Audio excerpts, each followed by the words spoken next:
like a flock of turkeys.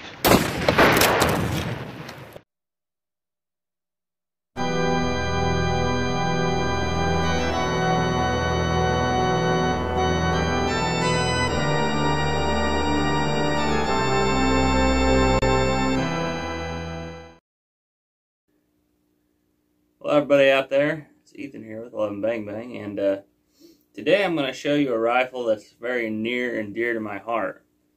Now, I've already recorded this one time, and for some reason Google decided that it needed to be deleted, so we're recording this again.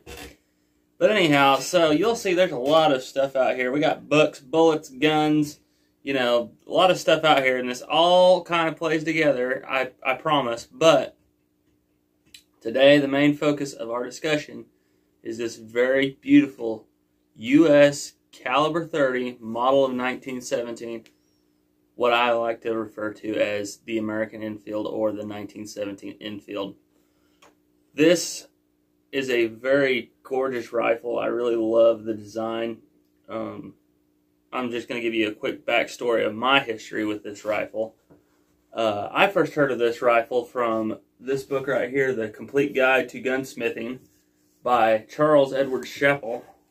Chappell or Chappell, I don't know how you pronounce it, but I used to go to the library and I would rent this book, and we didn't have internet or anything, but I would just read, you know, gun books at the library, and this was one of them.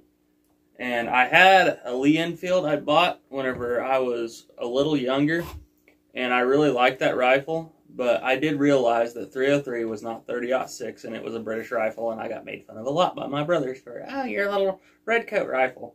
So, anyhow, I was reading along one day, and I came to this part where it says, the U.S. rifle, model 1917, and then it said, Enfield. American Enfield? It's like, huh. The U.S. rifle, model 1917, commonly called the Enfield, although it is caliber 30, and not the British caliber 303, was issued to and used by the United States troops in the First World War. And I was just, and there's a lot more on it in there, but I remember reading that and going, huh. So, I went to a gun show later on, and they had pictures and everything, and I saw what it looked like. I was like, that's a pretty cool little rifle. Cock on close, you know, just like Lee Enfield. And I went to a gun show, and I had an option between an FN-49 in 30-06 or a 1917 Enfield. Funny story is that FN-49, I'm pretty sure, is hanging on that wall over there right now. So, but anyhow, that's another story. But I went and I bought that 1917, and I really loved the rifle. Shot high, shot really high. These things are zeroed for like 300 meters minimum. And I just really loved the rifle, but there was a time when I first got married, I ended up getting rid of it for a song, and I really regretted it because it was an all-matching 1917, and it was a very, very nice rifle. But here recently, I went out on a limb, and I went on Gunbroker, and I bought this rifle right here. Now, you may be wondering why we got all this Elmer Keith 6 guns and the Smith & Wesson Model 29 and the 44 Magnum laying out here. Well, there's a reason for that, and that is that whenever I went to the gun store to pick up this rifle, I looked on the side of the stock and I saw OGEK, O-G-E-K. I was thinking to myself, what does OGEK mean?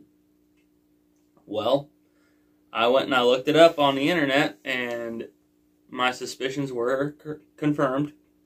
OGEK stands for Ogden, O-G, Ogden, Utah, Ogden, Elmer Keith. This rifle, to my knowledge, has been inspected by Elmer Keith. He has personally handled at least this stock, which I'm pretty sure this stock actually goes with the rifle. Not these four grips right here. They're not original, but I'm pretty sure the stock and the rifle itself are original. They're both Remingtons. And so, chances are Elmer Keith has looked at this rifle, inspected it, and it passed his inspection. Now, for those of you who are wondering who Elmer Keith is, he was a writer in the 50s and 60s, and he wrote this book right here, which is a masterpiece on revolvers. He also was very instrumental in the invention of the .44 Magnum. He used to like to load rounds really, really hot, and he blew up a few guns. And he did that, and he would write about him until Remington one day was like, hey, we will make you your own .44 Magnum cartridge. And Smith & Wesson said, we will make you your own revolver to shoot it, the Model 29. So he also was very instrumental in the development and the invention of the .357 Magnum, too. But that's just really, really cool because Elmer Keith is really, I really like a lot of his work. I really love my Model 29, so we thought we'd give him a little love on this side of the table. Now, let's talk about the 1917 itself. Where did this rifle come from? Like, this thing is an amalgamation of America and Germany, American industry, German engineering, and British engineering, too. It's just kind of a melting pot of, like, everything. So let's talk about it. So this rifle, the design, the idea for it came around during the Boer War. And that was whenever the British, though they won, were having a very difficult time on the African veldt with their long lees. They were getting trounced by Mausers. So they decided they needed their own Mauser. So years go on, make a long story short, they get a committee together and they start developing a rifle to replace the long lee and the SMLE. And what they come up with is essentially this. Now there's a few differences. That one was the P14 Pattern 14 rifle made in 1914. And it had a rear volley sight. It had a swell in the handguard. It did not have this groove right here. And it was chambered in .303 British. Now the only problem with this was, if you know your history, they started developing during 1914, P14, whatever. If you know your history, you know what's going on or about to go on. World War I starts, and they do not have the tooling to switch over from making SMLEs to P14s. So they go to that rebellious little child of theirs over there on that North American continent, USA. Go America. And they say, hey, we need rifles. Can you make them for us? And they get 3 companies. Really only 2 technically, but 3. Number 1, they got Winchester, who was the least common manufacturer of these rifles. We'll get to that in a minute. Number 2 was Remington, who was the, I think they were second. And then number 1 was Eddystone, which was a subsidiary of Remington. So that's why I say only technically 2. But in this one right here, this is a Remington. My old one was an Eddystone. So America starts making these P14s, which is, like I said, essentially this rifle right here, but in .303. And they just start shipping them over, and they are doing, like, amazing work. I can't remember the numbers on the P14s, but they are mass-producing like crazy. All up until 1917. And if you know your history, you know what's about to happen. America's about to get involved, and Remington and Eddystone and Winchester know this. And they finally have to tell England, be like, hey, you got this? You got enough SMLEs? You got enough P14s? We need rifles because 1903s are very hard to make. They are very time-consuming. And we're already tooled up to make this P14. We're going to start doing that. So they took the P14 and they did some, in my opinion, they made some very good improvements. First of all, they got rid of the volley sight. There's really no need for that in World War I. Secondly, they got rid of the swell and they put this very nice little hand groove here in the stock. This was one of the things that kind of drew me to it initially as a kid, was just how well that felt in the hands. And last but not least, they rechambered it in good old American .30-06. Now, this was an advantage in 2 ways. Number 1, .30-06 is more powerful than .303 British. And this action, which is a Mauser action, is very, very strong. And this thing can take insane pressures. So, changing over to .30-06 is no biggie. I mean, this thing handles it like a dream. And .30-06 has no rim on the case. It is a rimless cartridge. So, whereas the P14, you can only hold 5 of the weaker .303 British cartridges, this one you hold 6 plus 1 of the more powerful American .30-06. So that really made this rifle a much, much better rifle. So another feature that, you know, the P14 and this both shared was this very long sight radius and this rear aperture sight. Now this thing, I'm going to go ahead and pull it up and see if I can do this without knocking the rifle over. Yeah, there we go. This thing goes all the way from 150 yards to a very optimistic 1,600 yards. Yeah. But, I mean, it's a very accurate rifle. Now, I will admit, the shooting segment we've already shot, and this rifle, I need to get it on paper, but it shoots left. So, I was having some trouble getting some hits out to 300 with it, but whenever I kind of was like, I think I'm going left, I pull a little bit to the right, dead on. So, I need to zero this rifle. But these are very, very accurate rifles. Now, back to the history of it. America gets involved in World War I. We start making these. Now, this is our secondary rifle, mind you. It is the secondary one. Our standard rifle is the 1903 Springfield. However, this is one of the few times in history where the secondary supplementary firearm outpaced the standard issue one. And the reason I say that is because in 2 years, from 1917 to 1918, not even 2 years really, like a year and a half, between Remington, Eddystone, and Winchester, between the three of them, they made 2 million of these bad boys and sent them over.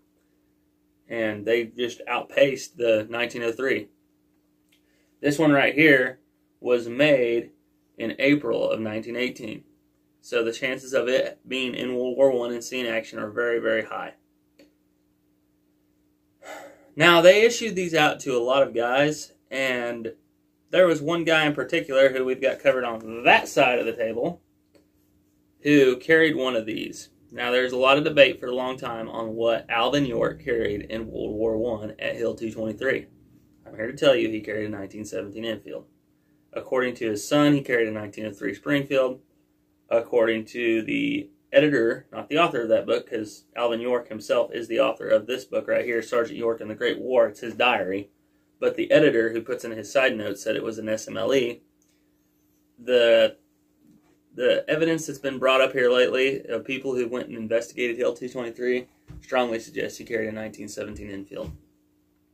So, we've been talking about the history of this rifle. Let's talk a little bit about old Alvin York. Now, Alvin York, which I've got his book here, and I've read this thing through many times, especially as a kid. It's a very good book.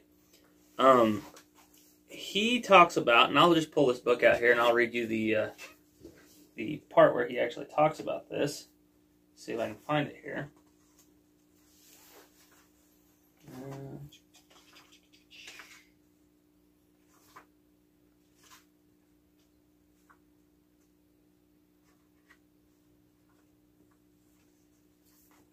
So he talks about, Alvin York talks about in his diary here, and mind you, the editor who wrote this book, he spelled every word the exact same way Alvin York would have, so bear with me if I have a little hard time reading this.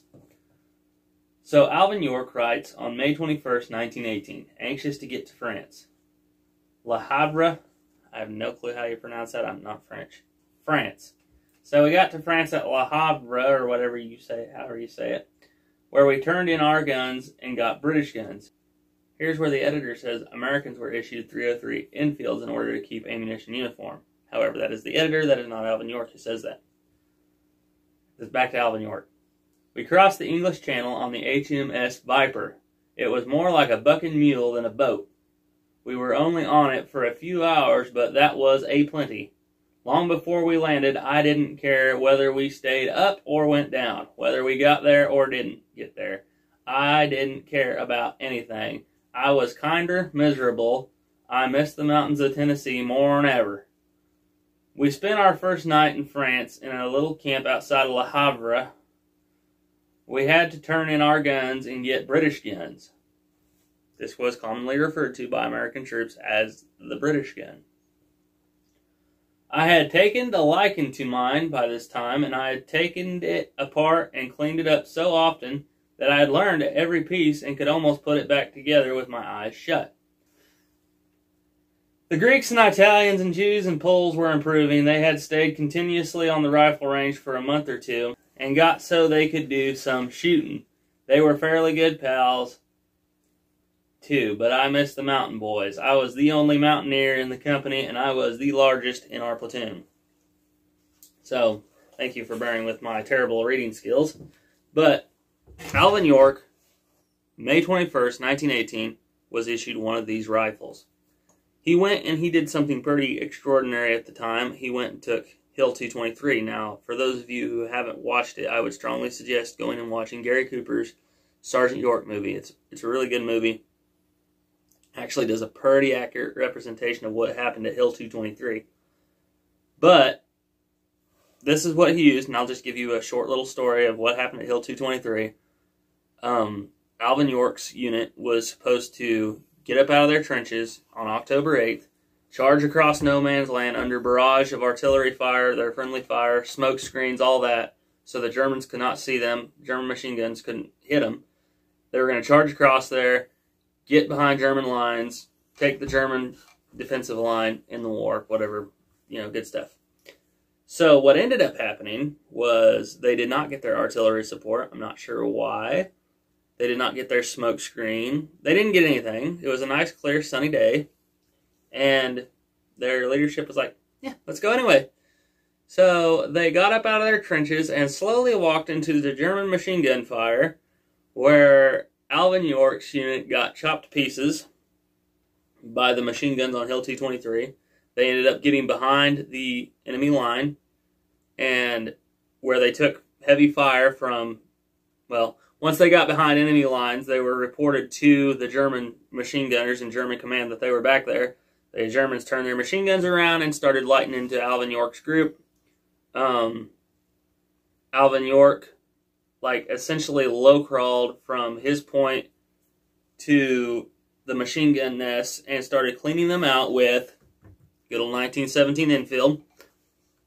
So after Alvin York cleared the machine gun nest, he was charged by 6 German soldiers, one of them with what he called a teabag grenade. He said it looked like a little teabag. And he killed all 6 of them with the 7 shots out of his 1911. Now, that's not a real Colt 1911, and a lot of people are going to laugh at those grips, but my wife bought me those, and I like them. But he used that 1911 to great effect. He used the 1917 to great effect, and essentially ended up killing 26 German soldiers and capturing 132. Now, the reason why I believe those 132 were so ready to be captured was because I think they were starving to death. It was October of 1918, 1 month later, war ends, and Germany's having a hard time, but anyhow, that's neither here nor there. It still was a pretty impressive feat, and more impressive than me, or I'm sure any of you have ever done in our lives. So now let's talk about the movie, the Gary Cooper Sergeant York movie made in 1941. Very good movie. I'd strongly suggest you watch it. Pretty historically accurate.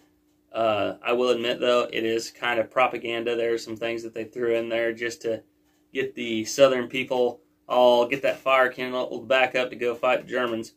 But it's a pretty good movie. I first watched it whenever I was real little, and I remember that was the first concept of war that I'd ever heard of. I remember that distinctly, actually. I remember asking my dad about it, and he was he explained it to me. Now, for some of the historical inaccuracies that are in the movie is the weaponry, where Gary Cooper carries a 1903 Springfield and a P08 Luger. Now, there's a reason for that. The reason why Alvin York was carrying a Luger to start off with is because, if I remember reading right, the 1911 did not cycle blanks as well. You could not modify it as easily with the lockup system. However, the P08 worked pretty good. So they gave him a captured P08 Luger. And that's what a lot of the guys are carrying. You'll notice whenever they're having the scene where they're holding all the guys on the ground, a lot of the Americans are carrying P08 Lugers. Actually, that could happen, but Alvin York, we know for a fact, was carrying a 1911. Another thing they get wrong is the use of the 1903 Springfield. Now, if you'll look at some of the guys charging across no man's land, they're carrying 1917s. But Gary Cooper, our American star, he's carrying a good old American 1903 Springfield, which really, when you think about it, is not really all that American. It's just as American as this because it's German. But anyhow, I digress. He's carrying the American rifle. And the reason why they wanted to put that out there was, once again, this is a kind of a propaganda movie, and they were wanting guys who were watching this 17, 18-year-old kids who they knew were getting ready to go gear up for war. Here, this is what Alvin York used, a 1903 Springfield. This is what you could be carrying, you know. By the time World War II rolls around, we're not really using 1917s all that much. Sadly, it's a much better rifle, in my opinion, than the 1903. But so that's why they did that. So enough of me yakking. Let's go get to the shooting sequence.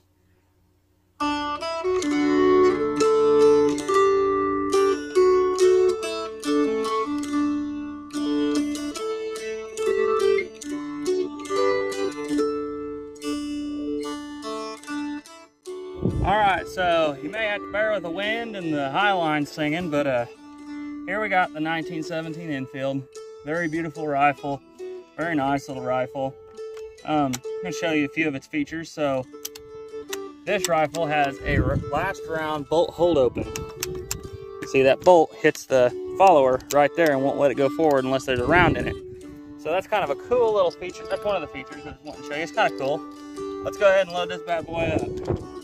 1, 2, holding all my cartridges wrong. 3, 4, 5, 6. You get one more cartridge than the pattern 14, and that is because 30-06 doesn't have a rim, and it's also a little narrower at the base of the case. All right, let's go ahead and rack around in it. Go ahead and put the safety on. Test the safety out here. The safety is this piece right here. We're gonna go ahead and test it. Nothing. Trigger is disengaged. So I'm gonna go ahead and put a couple of 38 specials in my ears because this thing is pretty loud. It's a lot louder than a black powder. If you believe that, that 30-06 is it's a pretty spicy little round. Alrighty, let's step out here and shoot some water bottles. Now, when Alvin York took Hill 223, a lot of the fighting was under 25 meters. Now, I know this thing hits really, really low, or really, really high, I should say, at this range, so I may be hitting high, but I'm going to try to hold low. Alrighty, let's kill some water bottles here. Oh,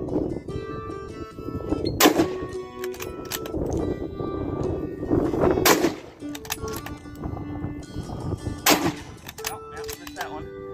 This thing has a very smooth bolt.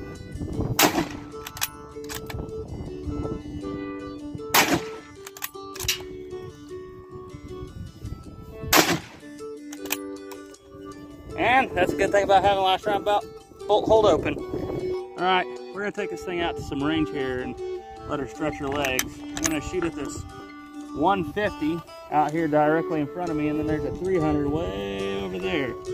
So let's go ahead and give her the old college try. Get mounted on the tripod. Okay. 100 yards. All right, moving out to 150.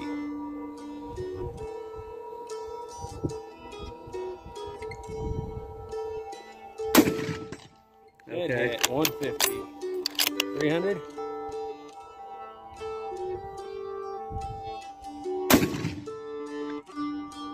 No clue. I'm not gonna waste any more ammo on that. All right, let's kill a few more of these bottles.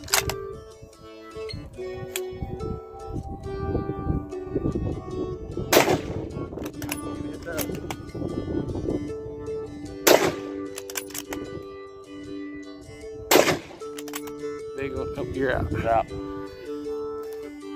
Well, anyhow, guys, that's about all I got for you today.